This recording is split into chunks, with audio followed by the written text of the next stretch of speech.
Olá, boa tarde. Iniciou nesta manhã o julgamento dos 2 pilotos das lanchas envolvidas no acidente que provocou a morte de uma turista inglesa há 2 anos no Rio Negro. Mas como 3 das 7 testemunhas convocadas não apareceram para depor, uma nova audiência foi marcada para o mês de agosto. A audiência foi realizada no Fórum Enoque Reis, na sede da 9ª Vara Criminal. As primeiras testemunhas que prestaram depoimento foram o marido e a filha da vítima. Para o viúvo que estava no dia do acidente, a colisão poderia ter sido evitada. Para ele, os pilotos das 2 lanchas poderiam desviar o trajeto, mas não o fizeram. No banco dos réus, Raimundo Nonato Oliveira, que pilotava a lancha onde estavam os turistas ingleses, e Mailson Gomes, piloto da outra lancha, que estava sozinho no momento da colisão. O acidente ocorreu no dia 5 de setembro de 2013 no Rio Negro, próximo ao porto da Ceasa, onde existe uma grande movimentação de embarcações. Gillian Metcalf foi atingida por uma das embarcações na região da cabeça e morreu vítima de traumatismo craniano. A advogada da família disse que a reconstituição do acidente realizada no ano passado foi bastante proveitosa e deu ao Ministério Público evidências da culpa dos réus. Mas das 7 testemunhas convocadas, apenas 4 compareceram e o julgamento precisou continuar em uma nova data. Então, por essa razão, nós designamos audiência em continuação para o dia 3 de agosto, às 10 horas. Os réus nem chegaram a ser ouvidos, mas o advogado de defesa de Mailson rebateu a informação de que o aposentado estaria sob efeito de álcool no momento do acidente. Ele nem bebe. Ele não bebe. A defensora pública, que trabalha na defesa de Raimundo Nonato, alega que o piloto da lancha onde estava a família da vítima não teve como evitar o acidente. Ele não podia prever o que aconteceu e que se ele fizesse alguma outra forma de defesa, poderia ainda mais ter ocorrido mais vítimas. Esta é a 2ª vez desde o acidente que a família da vítima vem ao Brasil. Como hoje foram ouvidos oficialmente, eles não devem voltar para assistir à audiência que pode dar a sentença aos réus. A advogada inglesa evitou criticar diretamente a justiça brasileira, mas disse não entender como 3 testemunhas puderam não comparecer ao julgamento. Para o juiz, todos os passos necessários para a finalização do processo estão sendo cumpridos. Nós não podemos acusar a justiça de ser morosa, apenas ela está cumprindo um trâmite para que o acusado tenha o amplo direito de defesa. Agora, se a família fica agastada porque tem que fazer despesa para vir de um outro continente para a audiência, aí eu lamento muito. Está marcada para sexta-feira a Assembleia que vai definir se os servidores da SUFRAMA irão ou não iniciar uma nova greve da categoria. A mobilização que já preocupa empresários e lojistas da capital é uma resposta ao veto da presidente Dilma MP, que previa a reestruturação salarial dos servidores. A possibilidade de uma nova greve por tempo indeterminado dos servidores da Superintendência da Zona Franca de Manaus será discutida em Assembleia na próxima sexta-feira. Se aprovado, o movimento proposto pelo sindicato da categoria deve iniciar em 48 horas. A gente vai levar para a Assembleia é soberana para decidir sobre a paralisação ou não dos serviços. Com a greve, toda a atividade de liberação de mercadoria ela fica paralisada. Com certeza teremos um desabastecimento da indústria, a indústria vai deixar de ter insumos para produzir, prateleiras de supermercado, de loja podem ser desabastecidas, isso pode gerar uma inflação, um aumento de preço, mas a gente ressalta que não é isso que a gente quer. O que a gente quer é resolver o problema da região. Ainda de acordo com o diretor do Sindiframa, com a greve, os prejuízos diários podem chegar a 150 milhões de reais. Com a efetivação do plano, o custo do governo federal estimado seria de 32 milhões nesse ano.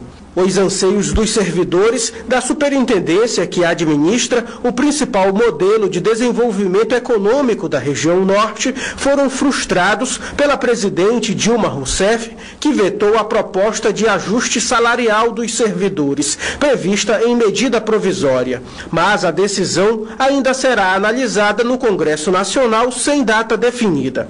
A categoria também vê como alternativa a criação de um novo projeto pelo governo federal.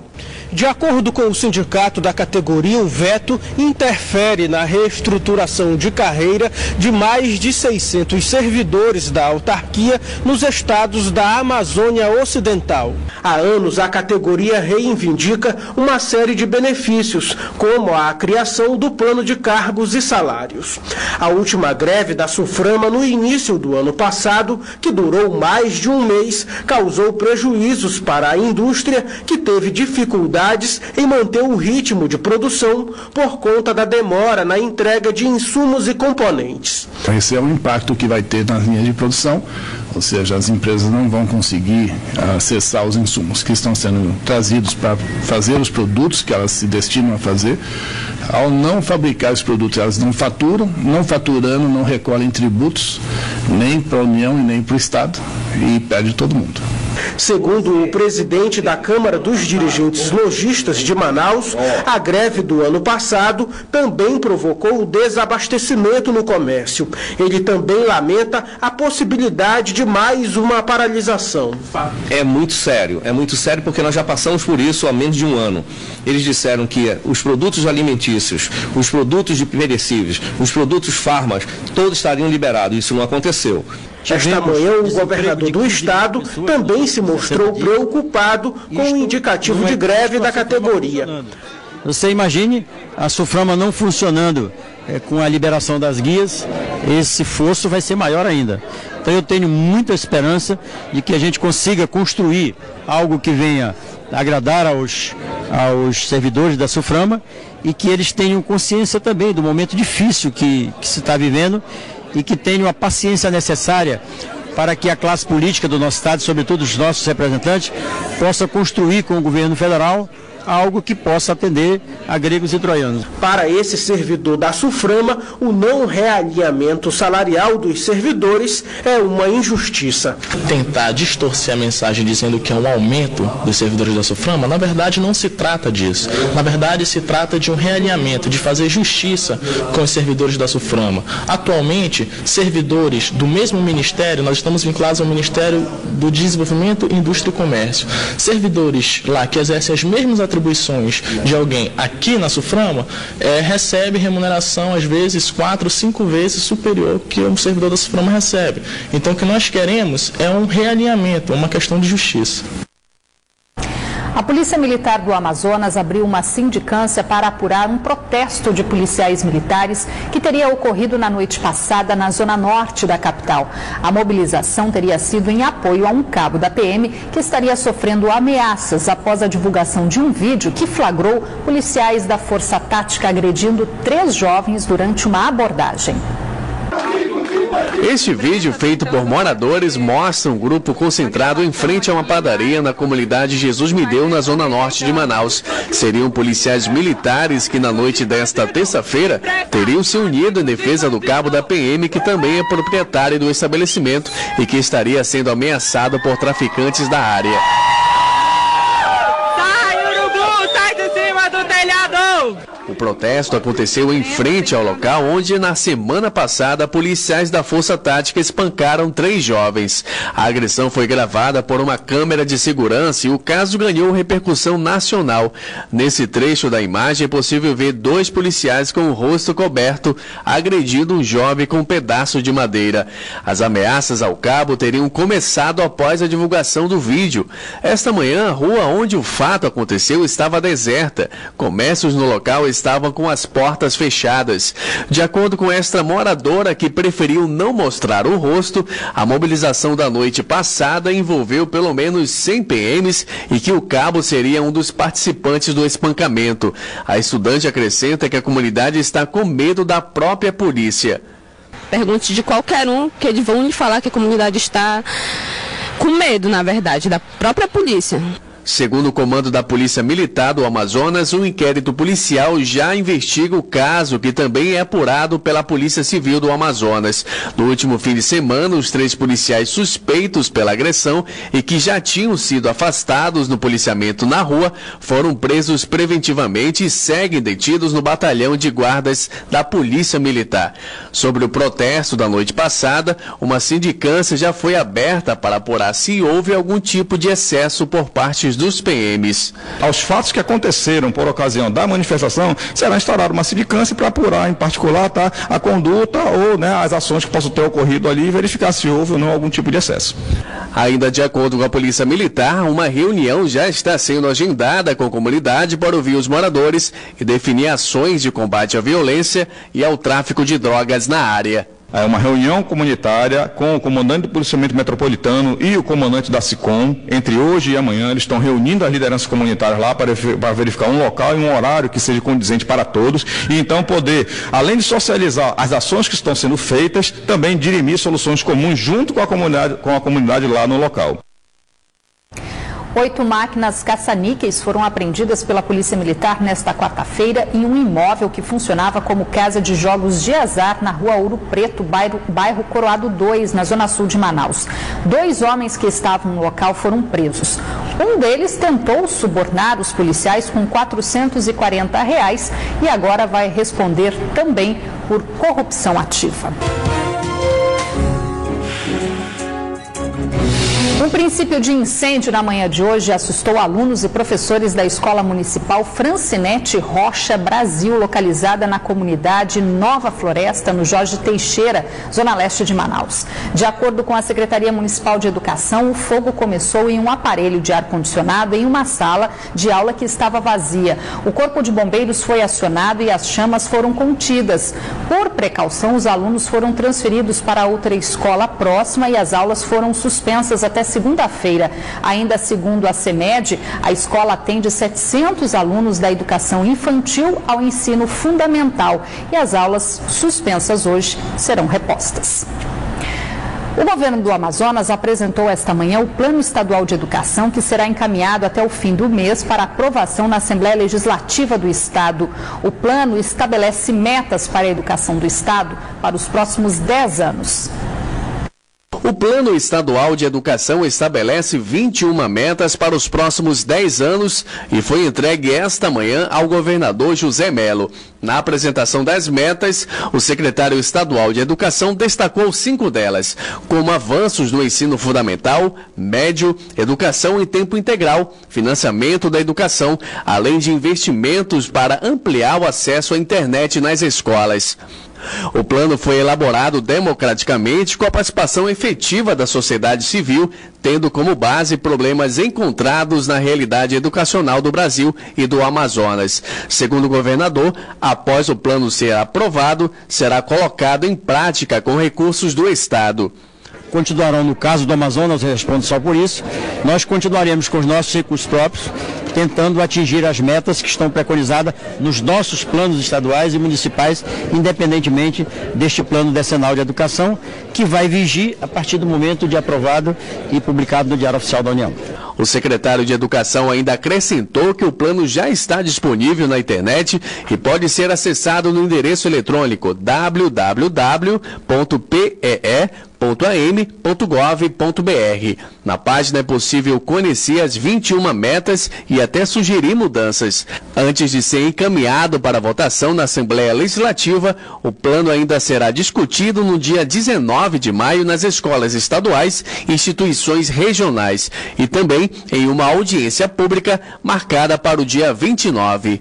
Nós deveremos gastar em torno de mais 10 dias para a sistematização, organização de todas as opiniões, de todas as fontes que vierem, e depois desses 10 dias o governo formula a lei que será encaminhada à Assembleia Legislativa. O governador José Mello exonerou do cargo nesta quarta-feira a secretária extraordinária Michele Garcia. Segundo a Secretaria de Comunicação do governo, a decisão deve ser publicada no Diário Oficial do Estado de amanhã. O motivo teria sido a publicação de uma foto em uma rede social no início da semana em que Michele, que não estava de férias, aparece em uma praia na Jamaica. Michele Garcia estava no cargo desde a gestão do ex-governador Omar Aziz e recebia salário de R$17 mil por mês. Vamos conferir agora a previsão do tempo para esta quinta-feira aqui na capital e também em algumas cidades do interior.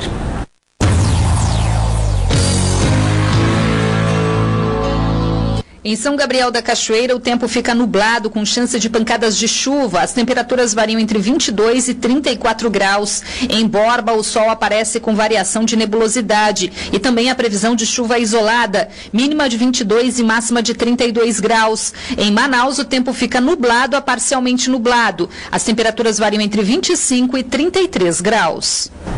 250 sacos de carvão ilegal foram apreendidos na manhã de hoje pelo Batalhão de Policiamento Ambiental em um veículo na barreira da M010. Para os policiais, o condutor disse que teria produzido o carvão no próprio sítio, na BR-174, para abastecer os comércios do bairro Novo Israel, aqui na capital, caracterizando crime ambiental. A carga, avaliada em R$500, foi encaminhada para a delegacia especializada em crimes contra o meio ambiente, onde o motorista também foi autuado por crime ambiental. Moradores de um condomínio na zona oeste de Manaus reclamam de vários problemas nos imóveis comprados por eles há 3 anos. Segundo os moradores, apesar de ainda estar dentro do prazo de garantia de 5 anos, a construtora responsável se omite na solução dos problemas, assim como o banco que financiou os imóveis. Alguns decidiram acionar a justiça. O sonho de mudar para um apartamento novo acabou se transformando em pesadelo para a família desse funcionário público. O dono do imóvel reclama dos problemas que têm aparecido na cozinha, no banheiro e no quarto.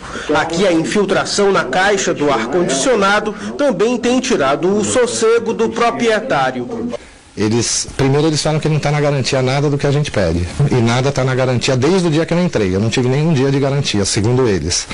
Aqui eles vêm fazer uma raspagem paliativa, põem um gesso, pintam e na próxima chuva acontece a mesma coisa. Nesse outro apartamento, o dono foi obrigado a desativar um dos quartos porque a água da chuva agora entra pela parede. De acordo com o síndico do condomínio, localizado na zona oeste de Manaus, os problemas não param por aí. Ele também destaca rachaduras, danos na estrutura do muro, o não funcionamento de um poço artesiano, além de tubulações de incêndio que estão sem água. Para ele, a construtora se omite em relação aos problemas do edifício. Nós estamos nessa briga há 3 anos, né? E nada foi resolvido. Aqui mesmo, no projeto, era para ter se construído uma escada, né? E até hoje não foi feito. Tudo perde a garantia. Se vocês analisarem nossa caixa d'água, está com uma infiltração enorme, onde já foi feito um reparo uma vez e voltou novamente a fazer o vazamento. O meu medo é que isso aqui, Deus o livre, ela tombe, né? E cai e cria um clima aqui de pânico entre os moradores. Mas e o que diz a lei nesses casos? Tem uma regra específica no Código Civil, o artigo 618, que ele dá 5 anos para reclamar de qualquer vício na realização da obra, né? Desde material, de solo, enfim, mão de obra, tudo isso. E se em 5 anos surgir algum defeito dessa natureza, tem-se 180 dias para reclamar a retificação desse problema. No caso de incorporador e construtor, o entendimento que tem prevalecido é que a responsabilidade é solidária, ou seja, de ambos. Ainda segundo o advogado, o proprietário também deve ficar atento ao prazo em caso de requerer indenização pelos danos. 10 anos para reclamar indenização pelos prejuízos causados pela má execução da obra. Então, mesmo sendo perdido esse prazo para reclamar o conserto, né, a retificação do problema, teria-se aí pelo menos 10 anos para reclamar indenização pelos prejuízos causados. O síndico afirma que já foram tomadas várias medidas para tentar solucionar as pendências junto à construtora. Os imóveis são financiados pela Caixa Econômica Federal, mas, segundo ele, acionar o seguro também é muito burocrático. e eles jogam para a Caixa Econômica. Chegam na Caixa Econômica, a Caixa Econômica diz que é problema da construtora por dar assistência pós-entrega e fica nesse lenga-lenga. O advogado orienta que antes de recorrer à justiça, o PROCON também pode ser uma alternativa nos casos em que os clientes se sintam prejudicados. Eduardo já decidiu, quer mesmo ver a lei funcionando na prática. Vamos ver uma ação civil para ressarcimento se eu tiver que arrumar, e eu vou entrar com uma queixa criminal também. Porque é crime contra o Código de Defesa do Consumidor, né? Eu tenho a garantia, eles não dão. Por telefone, a assessoria de imprensa da construtora Capital Rossi, responsável pela obra, informou que um técnico seria enviado ao local para avaliar a situação dos imóveis mostrados na reportagem, mas o resultado dessa avaliação não foi divulgado até o fechamento desta edição. Policiais da Rocan prenderam na tarde de hoje um homem de 22 anos acusado de tráfico de drogas no Parque São Pedro, zona oeste de Manaus. Com ele foram apreendidas 64 porções de pasta base de cocaína, 14 papelotes de maconha e uma arma com munições intactas. O suspeito também foi autuado por porte ilegal de arma e será encaminhado à cadeia pública. O Instituto de Pesos e Medidas do Amazonas, o IPEM, iniciou nesta quarta-feira a Operação Alimentos na Medida Certa, que pretende identificar possíveis fraudes na venda de comida a quilo. Dos 43 estabelecimentos visitados hoje, 7 foram notificados e terão prazo de 10 dias para apresentar defesa. A fiscalização iniciou pela manhã com a visita aos estabelecimentos denunciados pelos consumidores. Segundo o IPEM, somente nas últimas semanas, o órgão registrou mais de 30 denúncias, todas sobre suspeitas de fraude na venda de comida a quilo. Durante a fiscalização, os agentes verificaram o cumprimento das normas estabelecidas pelo IPEM. Uma das medidas estabelecidas pelo IPEM é que a comercialização de alimento a quilo deve ser feita em balança aprovada pelo órgão. Outra medida é que o restaurante deve conceder desconto no peso do prato sem o alimento. Já encontramos algumas irregularidades. Estabelecimentos que informavam num cartaz que o peso do prato era 800 gramas, e na hora de uma simples pesagem identificamos 820, 830, ou seja, 30 gramas a mais do que estava definido na informação. Quem costuma frequentar restaurantes a quilo nem desconfia que pode ser vítima de uma fraude. Eu acho que eu só ia conseguir agir se mais pessoas percebessem também. Por exemplo, eu sozinho contra um restaurante, eu acho que eu não ia ser muito efetivo em conseguir provar, até mesmo provar que eles estão errados em alguma coisa. De acordo com o IPEM, as fiscalizações vão continuar ao longo da semana. A meta é fiscalizar 120 estabelecimentos em todas as zonas da cidade. Tem que ficar atento mesmo, como diz o ditado, de grão em grão, né? O Band Cidade de hoje fica por aqui. Para rever esta edição, acesse o site band.com.br/Amazonas. E não se esqueça que você pode ajudar a pautar o Band Cidade. Mande uma sugestão de reportagem com fotos e vídeos para o WhatsApp da redação. Anote o nosso número, 992051478. Vem aí o Jornal da Band, trazendo os principais fatos do dia no Brasil e no mundo. Uma boa noite para você, obrigada pela companhia. A gente volta a se encontrar amanhã, 6:50 da noite. Até lá!